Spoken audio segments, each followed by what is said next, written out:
Bima adalah salah satu tokoh pewayangan yang sangat terkenal dalam budaya Jawa di Nusantara.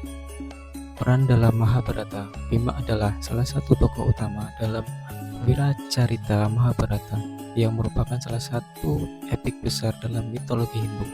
Dia adalah salah satu dari 5 Pandawa yang dikenal karena kekuatan fisiknya yang luar biasa. Bima sering dianggap sebagai pahlawan yang perkasa dan berani. Tampilan fisiknya, Bima sering digambarkan dalam seni wayang kulit dan wayang orang dengan ciri khasnya yaitu berkulit hitam, berotot besar, dan berambut panjang.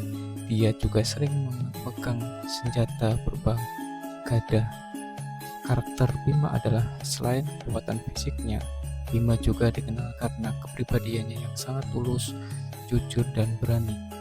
Dia merupakan tokoh yang setia pada kebenaran dan keadilan.